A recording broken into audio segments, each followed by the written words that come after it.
बिस्मिल्लाहिर्रहमानिर्रहीम। अस्सलाम वालेकुम। आज 19 सितंबर बरोज़ इतवार हम बात करेंगे 3 अहम इशूज़ के हवाले से। एक बड़ा स्कैंडल सामने आया है और बड़ी गिरफ्तारी सामने आई है।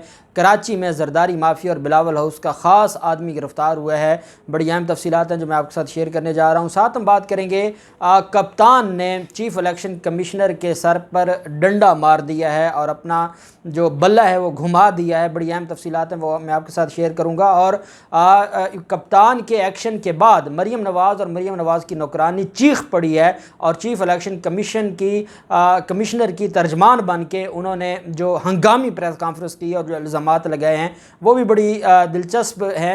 और जैसे खान कहा करता था कि मैं इनको तकलीफ़ पहुंचाऊंगा, ऐसी तकलीफ़ पहुंचाई है कि अब वो चीखें मार रहे हैं। वो तफसीलात भी मैं आपके साथ शेयर करूंगा। पहले हम बात कर लेते हैं सिंध में शहीद बेनज़ीर भुट्टो यूनिवर्सिटी है, वहाँ पर करप्शन का एक बड़ा स्कैंडल सामने आया था।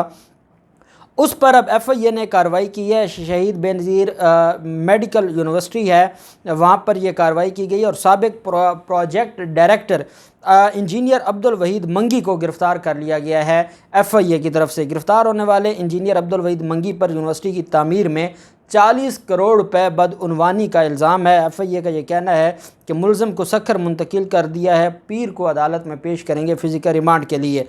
एक बड़ी खुशाइंद बात है कि नैब के बाद जो मनी लॉन्ड्रिंग के केसेस हैं या कारपोरेट फ्रॉड के केसेस हैं या क्रिमिनल फ्रॉड के केसेस हैं, अब FIA एक्टिव हो गया और FIA ही इन मामलात को देख रहा है। यही वजह है कि अब नैब की जो काफ़ी सारी ज़िम्मेदारी है वो अब FIA ने भी उठा ली है। FIA अपना किरदार अदा करने लग गया है और FIA ने ये मैं समझता हूँ कि ये जो 40 करोड़ रुपए की बेज़ाब्तगी हुई है और ये एक यूनिवर्सिटी और वो भी बेनज़ीर के नाम पर यूनिवर्सिटी बनाई जा रही थी, तो जब उसमें ये फ्रॉड कर सकते हैं, उसमें ये कमीशंस ले सकते हैं, उसमें ये किकबैक्स ले सकते हैं, तो फिर आप इनसे क्या उम्मीद रखेंगे। ये पैसा 40 करोड़, उसकी क्या मजाल वो प्रोजेक्ट डायरेक्टर था मंगी, उसकी क्या मजाल कि वो अपने पास रखता। ये पैसा तो कहीं ना कहीं गया है। कहाँ पर गया है वो पैसा? सारे का सारा गया है जो हमारी बिलावल हाउस है और जरदारी हाउस है और सिंध हुकूमत है और ये जो चोर और डाकुओं का एक पूरा टोला है सिंध में, उनके पास गया है और वो उसको इंजॉय भी उन्होंने किया और नाम आ गया मंगी का। और अब आगे मंगी या नाम बताएगा कि किस किस ने कितना पैसा लिया या ख़ुद वो जेल में सड़ेगा। देखते हैं कि सोमवार को जब अदालत में पेश किया जाता है तो जो फ़िज़िकल रिमांड होता है और उसके बाद कार्रवाई आगे चलेगी, तो उसकी तफसीलात भी इंशाल्लाह मैं आपके साथ शेयर करूँगा। फिर मामला आ जाता है चीफ़ इलेक्शन कमिश्नर का। आप जानते हैं चीफ़ इलेक्शन कमिश्नर ने हर तरह से हद पार कर दी और बेशर्मी की भी हद कर दी। चीफ़ इलेक्शन कमिश्नर जिसकी जितना करीबी तल्लक है और वो शरीफ ख़ानदान के साथ उनके ख़ानदानी तल्लकात हैं और ख़ानदानी तल्लकात से मुराद ये है कि उनकी रिश्तेदारियाँ हैं। उनकी रिश्तेदारियों को कई दफ़ा मैं डिफ़ाइन कर चुका हूँ, आपको बता चुका हूँ कि इनकी क्या रिश्तेदारियाँ हैं। अब चीफ़ इलेक्शन कमिश्नर के ख़िलाफ़ वज़ीर-ए-आज़म इमरान ख़ान और इमरान ख़ान की टीम ने बाकायदा जंग शुरू कर दी है और अब इमरान ख़ान और हुकूमत पाकिस्तान इस नतीजे पर पहुंच चुके हैं कि इस चीफ़ के होते हुए पाकिस्तान में कभी भी इलेक्शन साफ़ और शफाफ नहीं हो सकता। कभी भी नून लीग और जरदारी टोले का जो गठजोड़ है सिंध और पंजाब में जो इनकी बदमाशी है वो ख़त्म नहीं हो सकती। और यही वजह है, आपने देखा इलेक्शन कमीशन ने वन साइडेड नादरा पर और चेयरमैन नादरा पर इल्ज़ामात लगाए। ये तो चेयरमैन नादरा तारिक मलिक का एक बड़ापन है और उसने एक बड़ा होने का सबूत दिया है कि उसने वो पर्सनल नहीं हुए और उन्होंने ये कहा है कि जो इलेक्शन कमीशन है वो आईनी इदारा है और हम उसकी इज़्ज़त करते हैं और कहीं हमारी गलती होगी हम माजरत भी कर लेंगे। लेकिन इलेक्शन कमीशन और चीफ़ इलेक्शन कमिश्नर अब तकलीफ़ क्या है, क्योंकि जो अमेंडमेंट आने जा रही है उस अमेंडमेंट में ये भी है कि जो इंतखाबी फ़हरिस्तें हैं वो नादरा तैयार करेगा और उसका अख्तियार इलेक्शन कमीशन से ले लिया जाएगा। मैंने आपको बताया था कि पंजाब में बिलअमूम और लाहौर में बिलखासूस जो पाकिस्तान मुस्लिम लीग नून की हुकूमतें गुजरी हैं, इन्होंने जाली वोटों के इंदराज करवाए हैं, जाली वोटों की फ़हरिस्तें बनाई हैं और ये इतना बड़ा इन्होंने खेल खेला हुआ है। अगर यही इंतखाबी फ़हरिस्तें नादरा के पास चली जाएँ, बायोमेट्रिक मामला हो जाए तो इनका तो ये कहाँ से इलेक्शन जीतेंगे? इनकी तो इतनी औकात नहीं है कि मीनार पाकिस्तान में पूरा जोर लगा के ये 3-4 हज़ार बंदा इकट्ठा कर लें। इनको कैसे ये क्लीन स्वीप करते हैं, कैसे ये लाहौर से इतना बड़ा वोट ले लेते हैं? ये पूरा एक तमाशा है, एक पूरा ड्रामा है। और अब वो क्योंकि आया होने वाला था, इलेक्शन कमीशन ने नादरा के साथ भी जंग शुरू कर दी। इलेक्शन कमीशन पहले सुप्रीम कोर्ट के अहकामात को हवा में उड़ा चुकी है। इलेक्शन कमीशन पहले ही हुकूमती वुज़रा को नोटिस भेज चुकी है। तो उसके बाद रह क्या जाता है? इलेक्शन कमीशन को जब यह कहा जाता है कि फ़ौज को तैनात किया जाए, तो वो फ़ौज को तैनात करने पर भी राज़ी नहीं है। तो वो मेंटेलिटी बता रहा है कि चीफ़ इलेक्शन कमिश्नर क्या चाहते हैं या उनका अगला मतम नज़र या मकसद क्या है। अब आज क्या हुआ?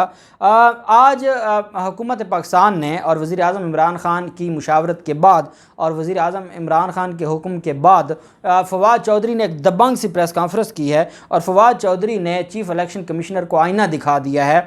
और ऐसा आईना दिखाया है कि जिसके बाद मैं ये समझता हूँ कि चीफ़ इलेक्शन कमिश्नर में अगर थोड़ी सी भी शर्म और हया है तो इसको रिज़ाइन कर देना चाहिए। हुकूमत पाकिस्तान की तरफ से ये मौक़िफ़ सामने आया है कि चीफ़ इलेक्शन कमिश्नर सियासत करना चाहते हैं तो इस्तीफ़ा दे दें और सियासी मैदान में आएँ। लगता है कि अपोजिशन और चीफ़ इलेक्शन कमिश्नर एक ही ज़ुबान बोल रहे हैं। आप जानते हैं कि चीफ़ इलेक्शन कमिश्नर से पहले अपोजिशन की मुलाकात भी हो चुकी है और अपोजिशन वक्तन फ़वक्तन चीफ़ इलेक्शन कमिश्नर के पास आ जा रही है और चीफ़ इलेक्शन कमिश्नर से मामलात को वो तय कर रही है। फवाद चौधरी ने कहा कि चीफ़ इलेक्शन कमिश्नर ख़ुद को अपोजिशन के तौर पर पेश करें, इलेक्शन कमीशन के अरकान आगे बढ़ें, फ़ैसले का जायज़ा लें। उन्होंने साथ ये भी कहा अपोजिशन इंतहाई नालायक बच्चों पर मुश्तमिल है, अपोजिशन को मंजूर नहीं तो इंतखाबी अमल में अपनी इस्लाहात ले आएँ और बताएं तो सही कौम को कि उनके पास कौन सा ऐसा एजेंडा है, कौन सा ऐसा उनके पास इंतखाबात या इस्लाहात और या रिफॉर्म्स का कोई पैकेज है जिसकी बुनियाद पर ये मामला आगे बढ़ सकता है। जब इनके पास है कुछ नहीं तो फिर ये कैसे आगे होगा? फवाद चौधरी ने यह भी कहा कि अपोजिशन बैठ कर बात करे, मैं ना मानूं कि रट लगाने से जमहूरी अमल मुकम्मल नहीं होगा। इलेक्शन कमीशन को आगाह करना चाहता हूँ कि EVM का मंसूबा 2028 पर नहीं जाएगा। ये सबसे बड़ा जो आज ऐलान किया है हुकूमत पाकिस्तान ने। और हुकूमत पाकिस्तान वज़ीर आज़म इमरान ख़ान और वज़ीर आज़म इमरान ख़ान की टीम ने चीफ़ इलेक्शन कमिश्नर को बता दिया है कि 2023 का इलेक्शन EVM के ज़रिए होगा। आपकी ये जो ख्वाहिश है, आपका ये जो मंसूबा है कि 2023 का इलेक्शन आप दोबारा धन और धौंस और धांधली के ज़रिए करवाएं, वो पूरा नहीं होगा। साफ़ और शफाफ इलेक्शन के लिए ज़रूरी है कि 2023 का जो इलेक्शन है वो EVM इलेक्ट्रॉनिक वोटिंग मशीन के ज़रिए होगा और जो इस्लाहात वज़ीर आज़म इमरान ख़ान और हुकूमत पाकिस्तान लाना चाहते हैं उसके मुताबिक होगा। और आज ये पैगाम दे दिया गया है कि अगर आपने सियासत करनी है हमारे साथ मैदान में आ जाएं, आपने अपोजिशन करनी है मैदान में आ जाएं, लेकिन ये जो आप काम कर रहे हैं ये कानून के मुताबिक नहीं है और आपको अपना ओहदा छोड़ के फिर मैदान में आना होगा और नून लीग की टिकट पर लड़ें इलेक्शन। और साफ शफाफ इलेक्शन का जब निज़ाम आ जाएगा तो आपको तो सैकड़ों वोट भी नहीं मिलेंगे। कहाँ आप चले हैं लीडर बनने के लिए और अपोजिशन की जो है वो उसको तर्जमान बने हुए हैं। अब चीफ़ इलेक्शन कमिश्नर अपोजिशन के तर्जमान बने हुए हैं और उनको ये कहा गया है कि 2028 तक ये मामला नहीं जाएगा। ये आपकी भूल है कि ये मामला हम 2028 तक जाने देंगे, ये मामला 2023 में ही होगा। और इमरान ख़ान ने कहा है कि हम इसके बगैर इलेक्शन नहीं होने देंगे और हम देखेंगे कि कौन इस मामले के आगे आता है। और आप जानते हैं कि कल बरोज़ सोमवार शाम 5 बजे मुश्तरका पार्लियामेंट के इजलास भी होने जा रहा है और मुझे ये लगता है कि इंशाअल्लाह इस हफ्ते हुकूमत पाकिस्तान कामयाब हो जाएगी जो ये करवाने में इलेक्शन के हवाले से जो अमेंडमेंट है इलेक्शन एक्ट में जो तरामीमी बिल है वो इंशाल्लाह पास करने में कामयाब हो जाएगी। मरियम नवाज़ ने फ़ौरन जब फवाद चौधरी ने ये चीफ़ इलेक्शन कमिश्नर को बताया है और मैं समझता हूँ कि कप्तान का ज़ोरदार थप्पड़ जो लगा है चीफ़ इलेक्शन कमिश्नर को, उसके बाद क्योंकि तकलीफ़ थप्पड़ लगता है चीफ़ इलेक्शन कमिश्नर को या इलेक्शन कमीशन को और उसकी तकलीफ़ कहाँ पहुँचती है? उसकी तकलीफ़ पहुँचती है जाती उम्रा में मरियम नवाज़ को। मरियम नवाज़ ने फ़ौरन अपनी तर्जमान के ज़रिए, क्योंकि मरियम नवाज़ तर्जमान बन चुकी हैं चीफ़ इलेक्शन कमिश्नर और इलेक्शन कमीशन की, उन्होंने इस पर जो हंगामी प्रेस कॉन्फ्रेंस करते हुए कहा कि इमरान खान के हुक्म पर इलेक्शन कमीशन को ब्लैकमेल किया जा रहा है। इलेक्शन कमीशन से वफाकी वज़रा को सज़ा देने का मुतालबा करते हुए कहा कि इलेक्शन कमीशन अरकान को चीफ इलेक्शन कमिश्नर के खिलाफ उकसाने पर कानूनी कार्रवाई की जाए। ये वो जमात है जब जजेज़ इनके खिलाफ, अदालत इनके खिलाफ फैसला दें तो ये कहते हैं कि क्योंकि पार्लियामेंट सुप्रीम है और जमहूरी अमल में जो मेंबर होता है नेशनल असम्बली या सेनेट का, वही जो सुप्रीम अथॉरिटी है, तो इस वजह से उनके खिलाफ अगर अदालतें कार्रवाई करें तो उनको तकलीफ होती थी। अब ये इलेक्शन कमीशन को कहते हैं कि कड़ी से कड़ी सज़ा दें आप हुकूमती वज़रा को। इलेक्शन कमीशन और अरकान पार्लिमान के सवालात की हुकूमत के पास जवाब नहीं है। उन्होंने कहा PID में बैठकर इलेक्शन कमीशन पर हमले किए जा रहे हैं। इलेक्शन कमीशन अरकान को चीफ इलेक्शन कमिश्नर के खिलाफ बगावत पर उकसाना आईनी इदारों पर हमला है, क्योंकि आज कहा है फवाद चौधरी ने कि इलेक्शन कमीशन अरकान को कि आपको आगे बढ़ना होगा और चीफ इलेक्शन कमिश्नर जो इस पूरे निज़ाम को तबाह करना चाहते हैं। और आपको पता है कि एक सीनियर अफसर ने रेफरेंस दायर कर दिया है इलेक्शन कमीशन के चीफ इलेक्शन कमिश्नर के खिलाफ।